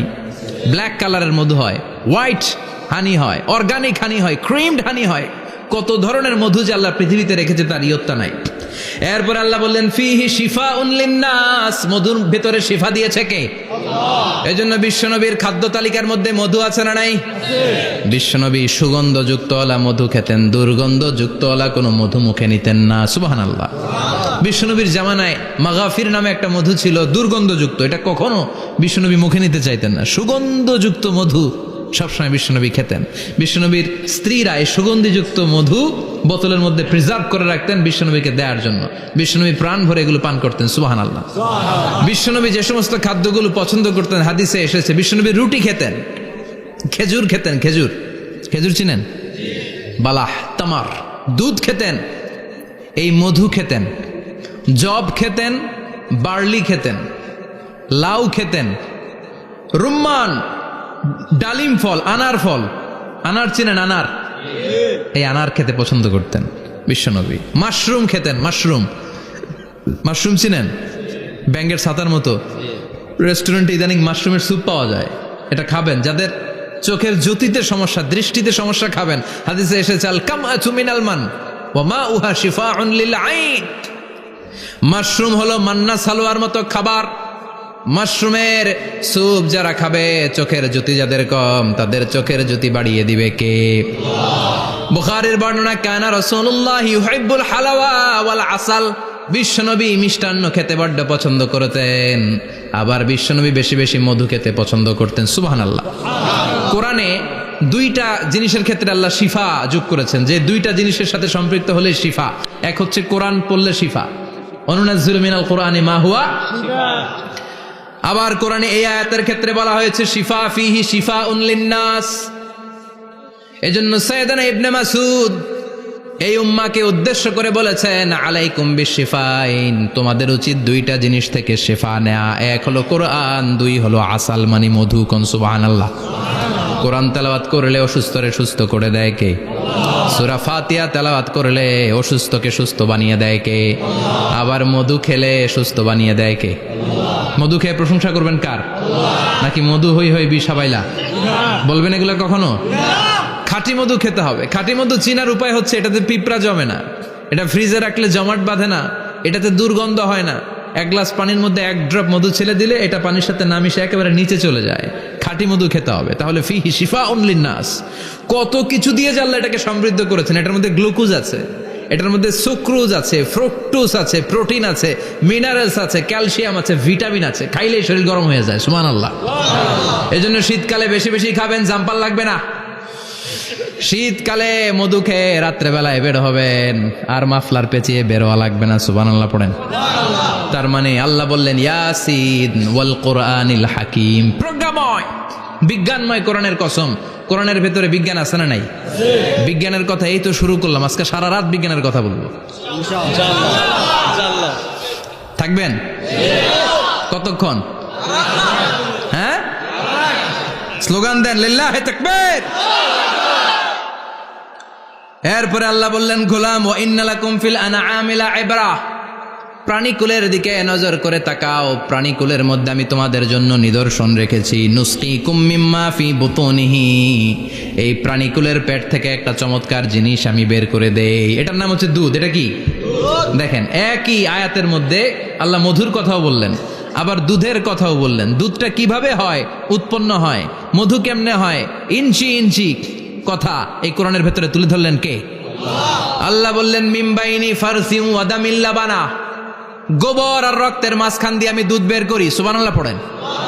আমরা যাই এই গাভীর ওলান টানা শুরু করি সকালবেলা বিসমিল্লাহ বলে, কিন্তু কেমনে যে এটা আসে ওইদিকে নজর নাই। ডাকাত বিসমিল্লাহ বলে শুরু করে না, দুধ খাই আলহামদুলিল্লাহ পড়েন, আছে না নাই? আল্লাহ বলেন মেকানিজমটা শোনো, কেমনে আমি খাওয়াই। আল্লাহ বললেন মিমবাইনি ফারসি ওয়া দামিল লাবানা, গোবর আর রক্তের মাঝখান দিয়ে আমি দুধ বের করে দেই, সুবহানাল্লাহ। গরু যে ঘাস খায়, এই ঘাস থেকে রক্ত হয় আর গরুর গোবর হয়। পেটের একদিকে থাকে গোবর, আরেক দিকে থাকে রক্ত। রক্ত দুর্গন্ধ, গোবরও দুর্গন্ধ। রক্তও নাপাক, গোবরও নাপাক। এই দুই নাপাক আর দুর্গন্ধের মাঝখান দিয়ে সুগন্ধযুক্ত দুধ বের করে দেয় কে?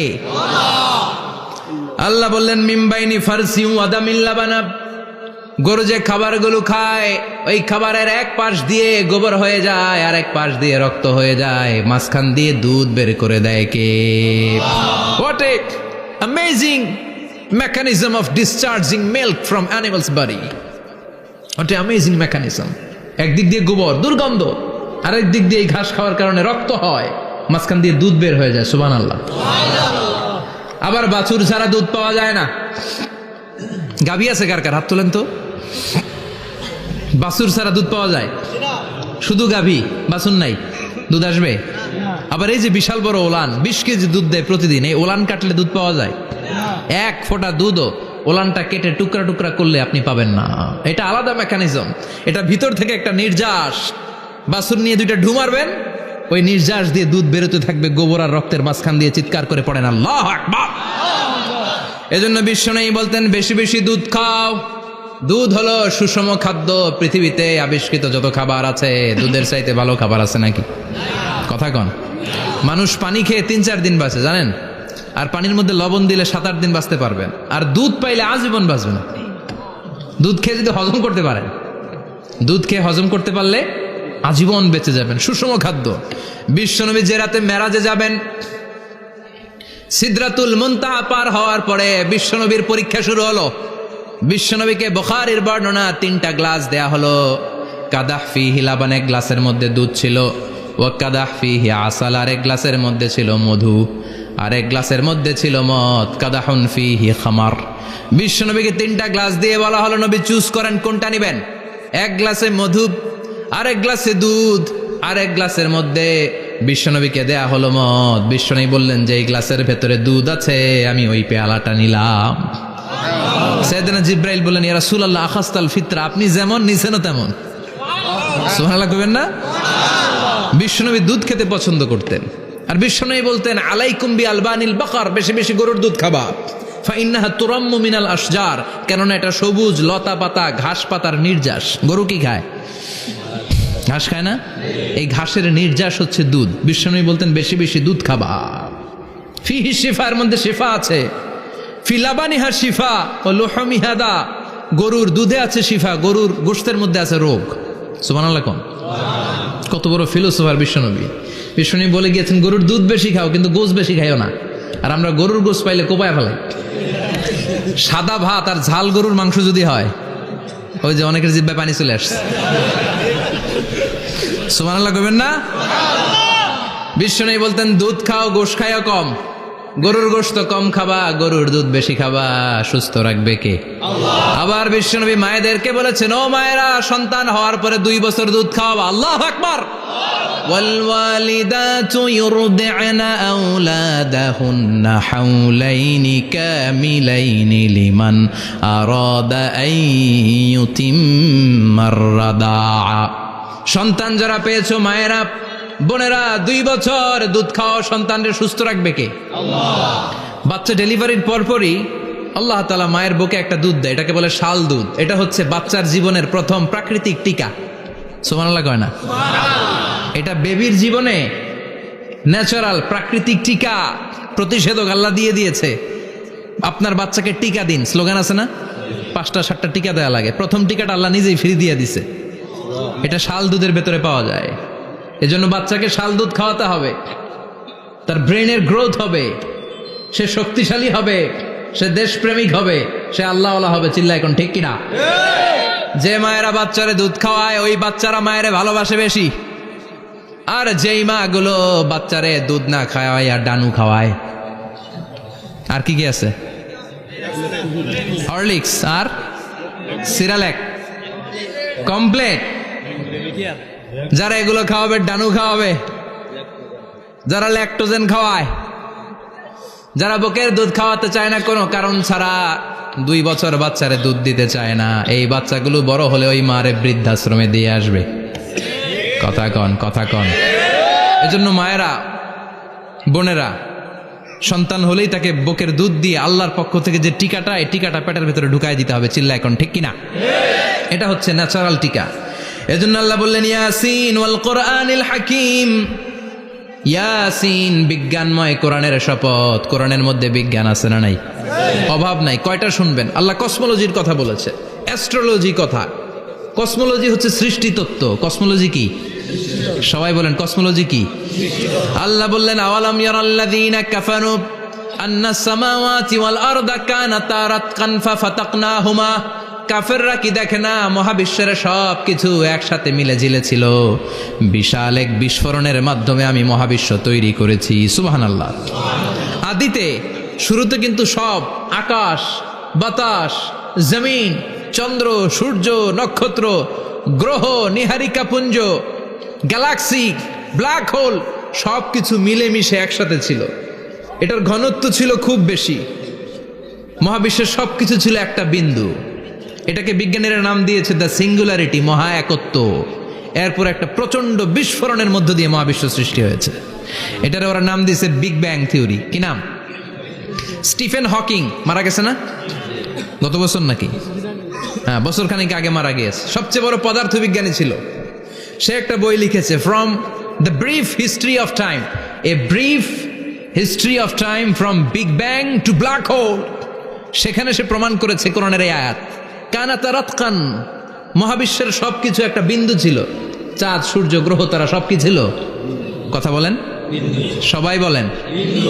একটা মাত্র বিন্দু ছিল। আল্লাহ বলেন, don't the disbeliever observe that the heavens and earth were joined together, then I separated with a gigantic sound, explosion.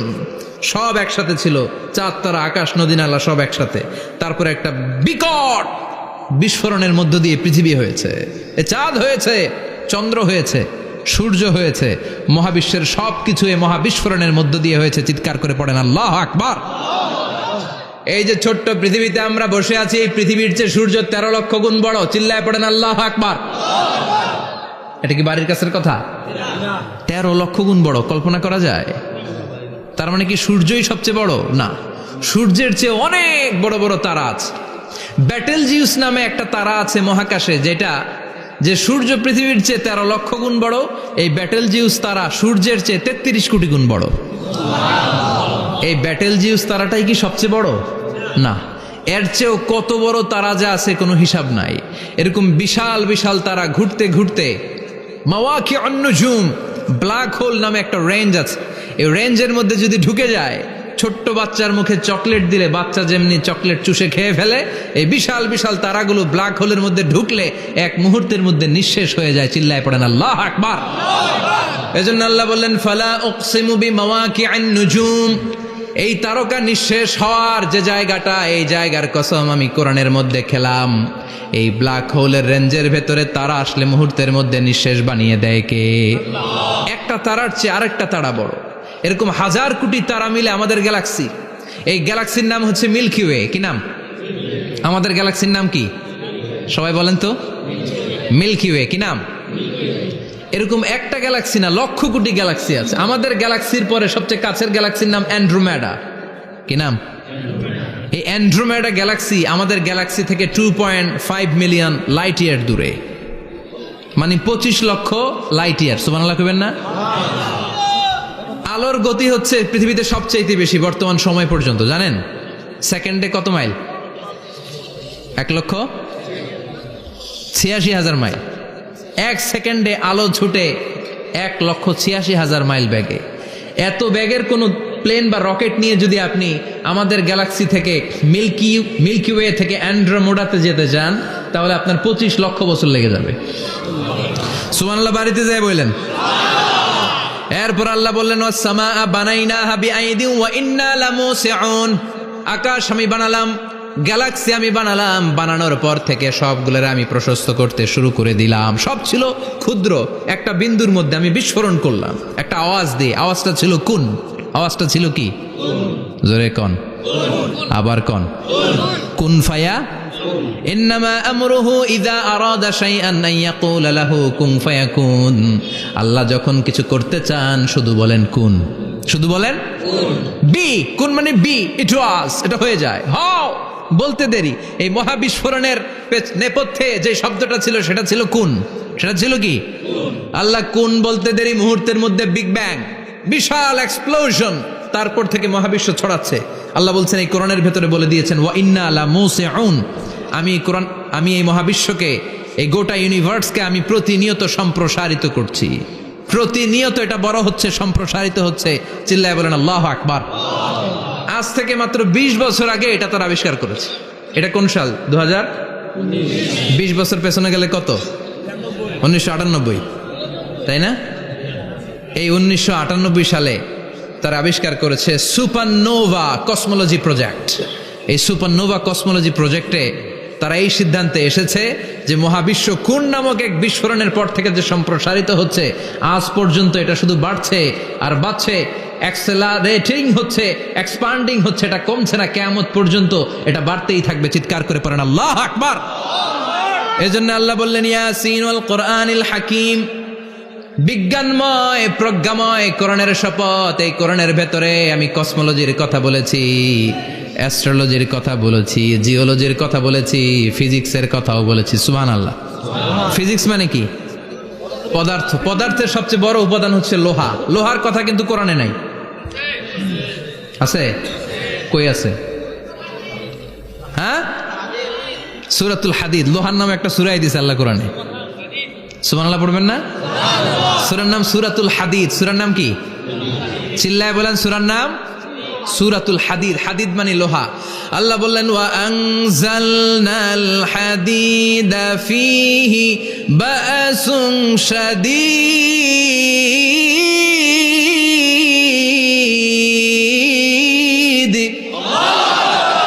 ওয়া আনজালনাল হাদিদ ফীহি বা'সুন শাদীদ, আমি লোহা নাজিল করলাম আর লোহার ভেতরে আমি ভয়ঙ্কর শক্তি ঢুকাইয়া দিলাম। সুবহানাল্লাহ। ফিহি মানাফিউ লিন-নাস, লোহার ভেতরে মানুষের জন্য অনেক কল্যাণ আছে। সুবহানাল্লাহ। লোহা ছাড়া পৃথিবীতে কিছু হয়? আংটি বানাতে লোহার দরকার আছে না নাই?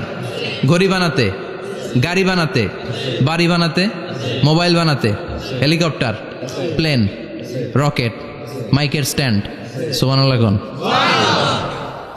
এমন কোন জিনিস নাই যেটার মধ্যে লোহা লাগে না। এজন্য আল্লাহ বললেন এই লোহার নামে আমি একটা সূরা ডেডিকেট করলাম, ওয়া আনজালনাল হাদিদ ফিহি বা'সুন শাদীদ। আমি লোহাকে নাজিল করেছি। আল্লাহ বলেছেন, খেয়াল করে শব্দটা শুনেন, ওয়া আনজালনাল হাদিদ, আমি লোহাকে উপর থেকে নাজিল করেছি। কি করেছি? কথা বলেন। তার মানে লোহা পৃথিবীতে ছিল না, নাজিল করছে কে? লোহা পৃথিবীতে ছিল? পৃথিবীতে ছিল? পৃথিবীতে থাকলে নাজিল করবেন কেন? এই যে কোরআনটা পৃথিবীতে আগে ছিল, নাজিল করছে কে? কোন ফেরেশতাকে দিয়ে? সাইয়েদনা জিবরাইল। কোন নবীর উপর? বিশ্বনবী মুহাম্মদুর রাসূলুল্লাহ। আল্লাহু আকবার। তার মানে ওহি পৃথিবীতে ছিল না, আল্লাহ উপর থেকে নাজিল করেছেন। নুজুল মানে উপর থেকে নিচের দিকে আসা।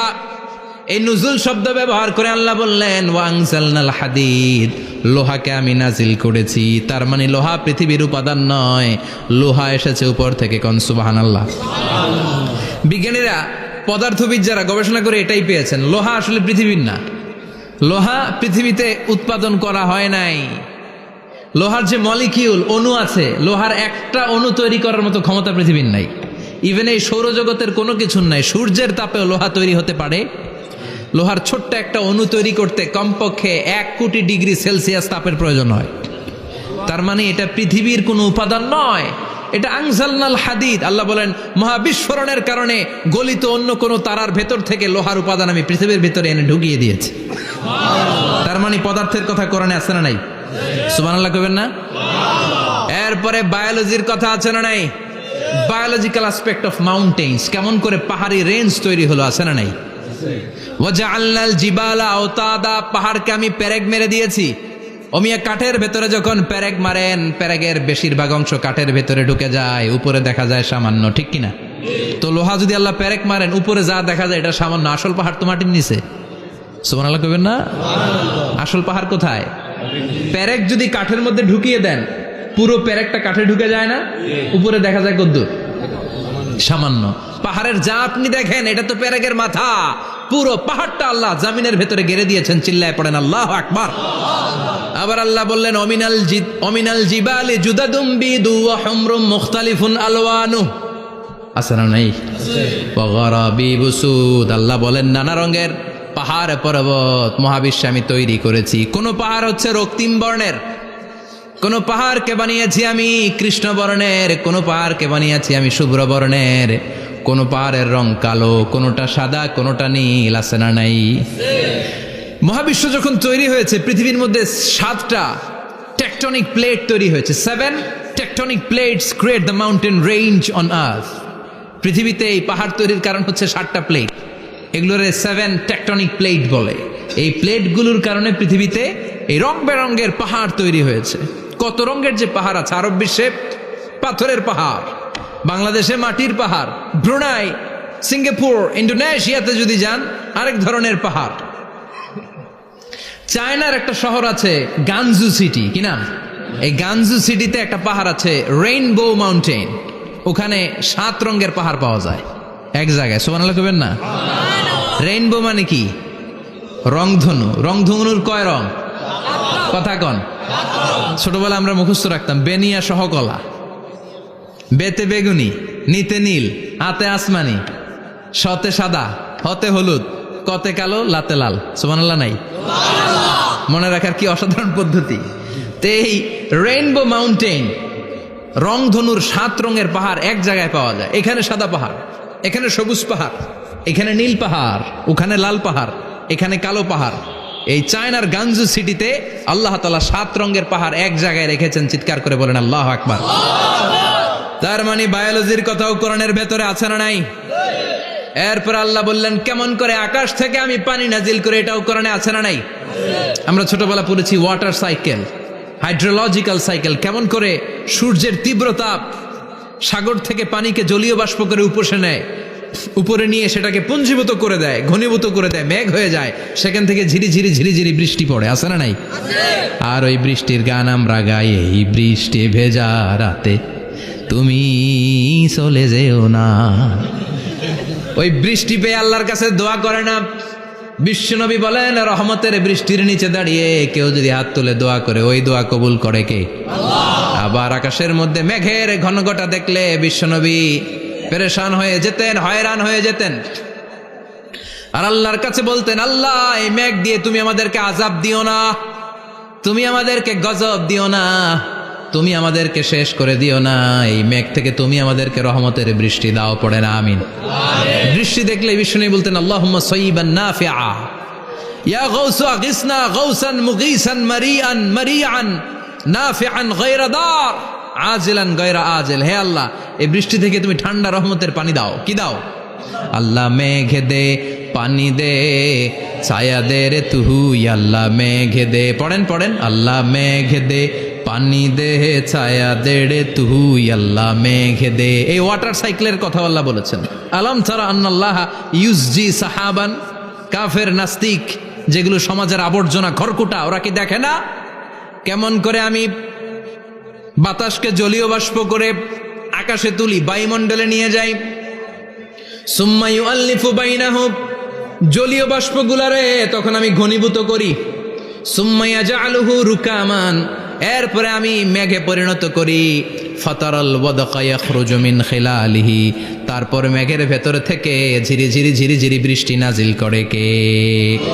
আবার আল্লাহ বললেন পানি থেকে আমি পৃথিবীর সব প্রাণগুলারে বানালাম, ওয়াজআলনা মিনাল মাই কুল্লা শাইইন হাইয়া ফালা ইয়াকিলুন, পানির ভেতর থেকে সব প্রাণের উৎপত্তি পৃথিবীর মধ্যে ঘটিয়ে দিয়েছে কে? বিজ্ঞানীরা স্বীকার করেছে পৃথিবীতে যত প্রাণ পাওয়া যায়, যত প্রাণের ব্লুপ্রিন্ট পাওয়া যায় সব এসেছে পানি থেকে। চিৎকার করে বলেন কোত্থেকে? পানি নাই তো প্রাণ নাই, পানিও আছে প্রাণও আছে। কোন সুবহানাল্লাহ। বিজ্ঞানীদের ধারণা, তারা ধারণা করে বলেছে পৃথিবীর প্রথম প্রাণের নাম হচ্ছে অ্যামিবা। কি নাম? ওরা বলেছে এটা এককোষী জীব, it's a very small unicellular organism found ever in the world. পৃথিবীতে পাওয়া প্রথম এককোষী প্রাণীর নাম হচ্ছে অ্যামিবা। এটা এসেছে শৈবালের মতো, এরপরে জুপ্লাংটন, ফাইটোপ্লাংটন, ব্যাকটেরিও প্লাংটন, একটার পর একটা স্পিসিজ প্রজাতি পৃথিবীতে ডেভেলপ করেছে। কোন সুবহানাল্লাহ। এই পানির কথা কোরআনের ভেতরে বলে দিল কে? এজন্য আল্লাহ বললেন ওয়াল কোরআনিল হাকিম, বিজ্ঞানময় কোরআনের শপথ। এই কোরআনটা বিজ্ঞানের ঠাসা, এই কোরআন আশ্চর্যের শেষ নাই, এই কোরআন কোনোদিন পুরাতন হয় না। এই কোরআনের ভেতরে আল্লাহ দিয়েছেন হেদায়েতের মশাল, আর কোরআনটাকে বানিয়েছেন বিজ্ঞানের সুউচ্চ মিনার। জোরে কোন সুবহানাল্লাহ। তার মানে কোরআনে আমরা কি পেলাম? দুধের কথা পেলাম, মধুর কথা পেলাম, কিভাবে ডায়েট করবেন সেটা আমরা পেলাম, আমরা কসমোলজি পেলাম, অ্যাস্ট্রোলজি পেলাম, বায়োলজি পেলাম, ফিজিক্স পেলাম, ওয়াটার সাইকেল পেলাম। এবার পাতালপুরীর কথার দরকার আছে না নাই? পৃথিবীর একেবারে গভীরতম গভীরে কি আছে এটা কিন্তু কোরআনে নাই, আছে। পৃথিবীর মাঝখানে যে উত্তপ্ত লাভা আর আগুন, এটা আপনারা জানেন? পৃথিবীর উপর দিয়ে আমরা ঠান্ডা পৃথিবীতে ঘুরে বেড়াই, কিন্তু এর ভিতরে কিন্তু আগুন, লাভা। আল্লাহ কোরআনের মধ্যে ফুটন্ত টকবগে সাগরের কসম খেয়েছেন। আল্লাহ বলেছেন ওয়াল বাহারিল মাসজুর,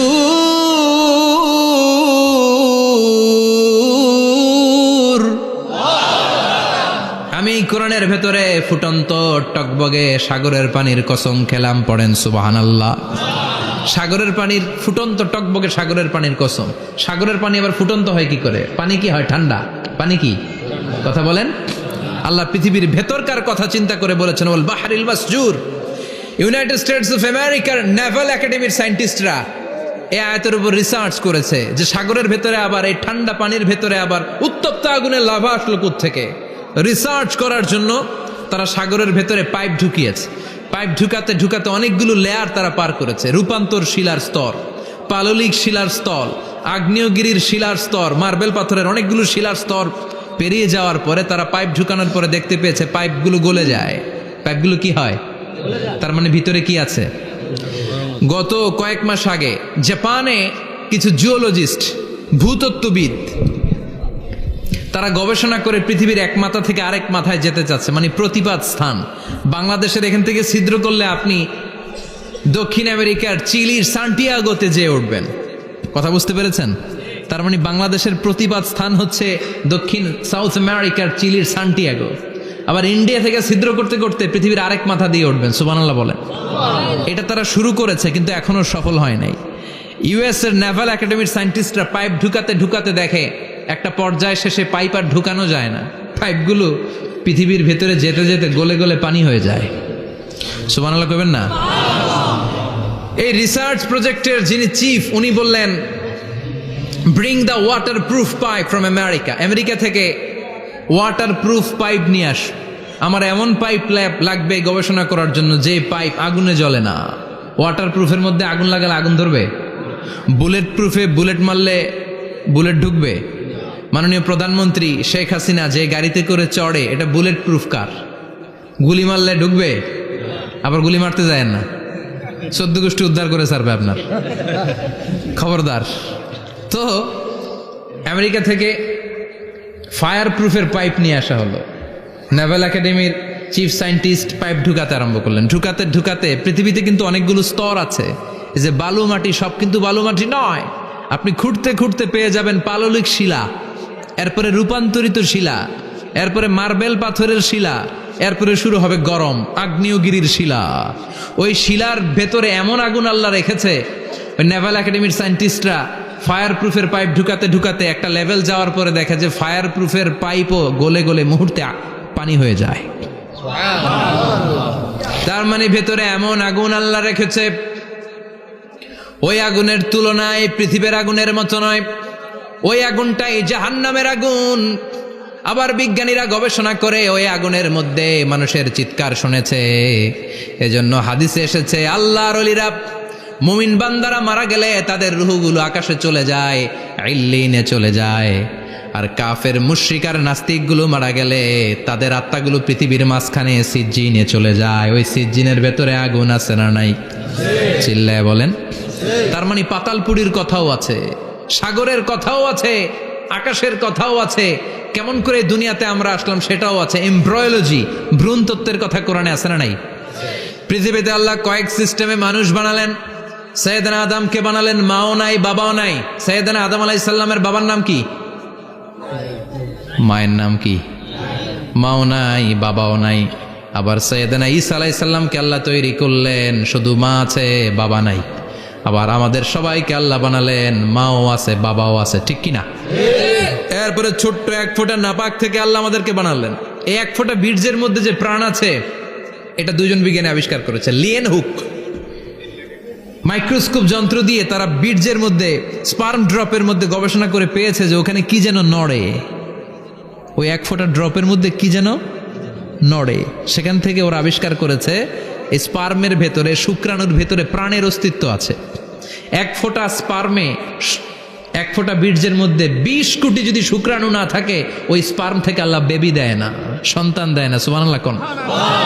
এজন্য আল্লাহ বললেন, হাল আতা আলাল ইনসানি হিনুম মিনাদ দাহরি লাম ইয়াকুন শাইআম মাযকুরা। ও মানুষ, কেন এত অহংকার করো? নজর করে তোমার জীবনের শুরুটার দিকে একটু তাকাও। কি ঝিলা তুমি? এক ফোঁটা নাপাক পানি, একটা স্পার্ম ড্রপ থেকে এসেছো। ইয়াখরুজু মিন বাইনিস সুলবি ওয়াত তারায়েব, বাবার পৃষ্ঠদেশ থেকে মায়ের গর্ভদেশের মধ্যে তোমাকে নিয়ে গেল কে? সেখান থেকে ফি যুলুমাতিন সালাস, 3টা প্যাকেট দিয়ে মায়ের পেটের মধ্যে তোমাকে প্রিজার্ভ করলো কে? আল্লাহ প্রত্যেকটা স্টেজ কোরআনে বলে দিয়েছেন। ফি যুলুমাতিন সালাস, 3টা অন্ধকার প্রকোষ্ঠে আল্লাহ আমাদেরকে প্রিজার্ভ করেছেন। মায়ের ভুলের একটা প্যাকেট, মায়ের জরায়ুর একটা প্যাকেট, আবার মায়ের পেটের একটা প্যাকেট। ওই প্যাকেটের ভিতরে পৃথিবীর কোনো কবিরাজের কবিরাজি কাজে লাগছে? ডাক্তারের ডাক্তারি? কোন কবিরাজ আম করে খাওয়াইছে? চিল্লায় বলেন তিনি কে? এরপর আল্লাহ বললেন ফি যুলুমাতিন সালাস, ওটা অন্ধকার ছিল। যেই টেম্পারেচারে রাখলে তুমি সুস্থ থাকবা, যেই টেম্পারেচারে রাখলে তুমি আস্তে আস্তে বড় হতে পারবা, সেখানে আমি রাখলাম। সেখান থেকে আমরা হয়ে গেলাম জিমেট, সেখান থেকে জাইগট, তারপরে ইমব্রয়ো, তারপরে ফেইটাস, ল্যাটার স্টেজ। প্রথমে ছিলাম ইনিশিয়াল স্টেজ, তারপরে ল্যাটার স্টেজ, আমরা বড় হতে লাগলাম। আল্লাহ আমাদেরকে হার্ট দিলেন, সিস্টনিক ডায়াস্টনিক, অলিন্দ নিলয় শুরু হয়ে গেল। রুহুর ফুৎকার আমাদের হৃদয়ে ভরে দিল কে? আল্লাহ আমাদেরকে স্কেলিটন দিলেন, কঙ্কাল, স্পাইনাল কর্ড দিলেন, আমাদের স্কাল দিলেন, মাথার খুলি দিলেন, লাঞ্চ দিলেন, ফুসফুস দিলেন, গল ব্লাডার দিলেন। যেখানে যেটা ঠিক যেমন ভাবে দেয়া দরকার মায়ের পেটে থাকতেই সেটা দিয়ে দিয়েছে কে? আল্লাহ। এরপর 8 মাস আমরা মায়ের পেটে মারে কষ্ট দিলাম। ওই মুহূর্তে আমার মা আমার জন্য যতটা কষ্ট করেছে পৃথিবীর কেউ ওই খবর রাখে না। জোরে কোন ঠিক কিনা? বোঝা হয়ে গিয়েছিলাম, একটা বস্তা। আমরা প্রত্যেকে মায়ের পেটে ছিলাম একটা কি? এই বস্তা নিয়ে আমার মা খেতে যেত, ঘুমাতে যেত। এই বস্তাটা পেটে করে আমার মা রান্নাঘরে রান্না করত, একদিনও রান্না বন্ধ হয় নাই। এই বস্তাটা নিয়ে আমার মা টয়লেটে যেয়ে বসতে পারতো না। 8 মাস এরকম কষ্ট করেছে। এজন্য মায়ের মনে কষ্ট দিলে আল্লাহর আরশ কেঁপে যায়। মায়ের কাছ থেকে দোয়া নেওয়ার দরকার আছে না নাই? মায়ের মনে কষ্ট দিবেন? মায়ের সাথে বেয়াদবি করবা কেউ? মায়ের থেকে দোয়া নেওয়ার দরকার আছে না নাই? মা যার নাই সে জানে মা না থাকার কি জ্বালা। চিল্লা এখন ঠিক কিনা? যখন রাত্রি নিঝুম, এই চোখে ঘুম, একলা শূন্য ঘরে, তোমায় মনে পড়ে মাগো, তোমায় মনে পড়ে। যখন রাত্রি নিঝুম, এই চোখে ঘুম, একলা শূন্য ঘরে, তোমায় মনে পড়ে মাগো, তোমায় মনে পড়ে। ঠিক কিনা? এজন্য এই মায়ের জন্য দোয়া করার দরকার আছে না নাই? আল্লাহ বললেন 8 মাস 9 মাস মায়ের পেটের ভেতরে ছিলা, তারপরে দুনিয়ার বুকে তোমারে আনলো কে? ছোট্ট নাপাক ছিলাম, এই ছোট্ট এক ফোঁটা পানি থেকে আমাদেরকে বড় করছে কে? আল্লাহ। তার মানে এমব্রয়োলজি, ভ্রূণ তত্ত্বের কথা কোরআনের ভেতরে আছে না নাই? সে আল্লাহ বললেন ইয়াসিন ওয়াল কোরআনিল হাকিম ইন্নাকা লামিনাল মুরসালিন আলা সিরাতিম মুস্তাকিম। সুবহানাল্লাহ পড়েন। আল্লাহ বললেন ইয়াসিন, এরপরে বললেন আল কোরআনিল হাকিম, প্রজ্ঞাময় কোরআনের শপথ। বিশাল একটা শপথ কেটে আল্লাহ বললেন ইন্নাকা লামিনাল মুরসালিন আলা সিরাতিম মুস্তাকিম। ইন্নাকা লামিনাল মুরসালিন, অবশ্যই অবশ্যই নবী হে আপনি রাসূলদের অন্তর্ভুক্ত। চিল্লা এখন সুবহানাল্লাহ। তিনি যে রাসূল এটার সার্টিফিকেট এই আয়াতে দিয়েছে কে? এরপর আল্লাহ বললেন আলা সিরাতিম মুস্তাকিম, ও নবী আপনি সিরাতুল মুস্তাকিমের উপর আছেন। যেই দোয়াটা প্রতিটা নামাজের মধ্যে প্রতিদিন প্রত্যেক রাকাতে সূরা ফাতিহাতে আমরা পড়ি, ইহদিনাস সিরাতাল মুস্তাকিম। O Allah, show us the right path, show us the correct path. আপনি আমাদেরকে সোজা পথ দেখান। আল্লাহ এখানে সার্টিফিকেট দিলেন, নবী গো, লক্ষাধিক পয়গম্বর যে আমি পেয়েছি তাদের শ্রেষ্ঠতম রাসূল করে আমি আপনাকে প্রেরণ করেছি, আর হেদায়েতের সুউচ্চ মশাল দিয়ে আমি আপনাকে সিরাতুল মুস্তাকিমের উপর রেখেছি। চিল্লায় পড়েন আল্লাহু আকবার। এই জন্য বিজ্ঞানময় কোরআনের সাথে নিজেদের সম্পর্ক বাড়ানোর দরকার আছে না নাই? কোরআন পড়লে দুনিয়া এবং আখিরাতে মর্যাদা বাড়ায় দিবে কে? কোরআনের আইন দিয়ে সমাজটারে সাজানোর দরকার আছে না নাই? কোরআন দিয়ে আমাদের সমাজটা সমৃদ্ধ হোক আমরা চাই কি চাই না? কোরআন দিয়ে আমার সংসদ ভবন চলুক, আমার 300 জন মেম্বার অব দ্য পার্লামেন্ট কোরআনের আয়াত দিয়ে সংসদে কথা বলুক, আমরা চাই কি চাই না? আমাদের মিলিটারিগুলো কোরআনের আওতায় চলুক, আমাদের দেশটা কোরআন দিয়ে চলুক। আমার লাল সবুজের পতাকা সংসদ ভবনের এক পাশে, আর কালিমার লা ইলাহা ইল্লাল্লাহর পতাকা আরেক পাশে পতপত করে উড়বে, আমরা চাই কি চাই না? সেজন্য কোরআনের সাথে আমাদের সম্পর্ক বাড়াতে হবে, নিজে কোরআন পড়তে হবে, কোরআন বুঝতে হবে, কোরআনের উপর আমল করতে হবে। রাজি আছেন তো?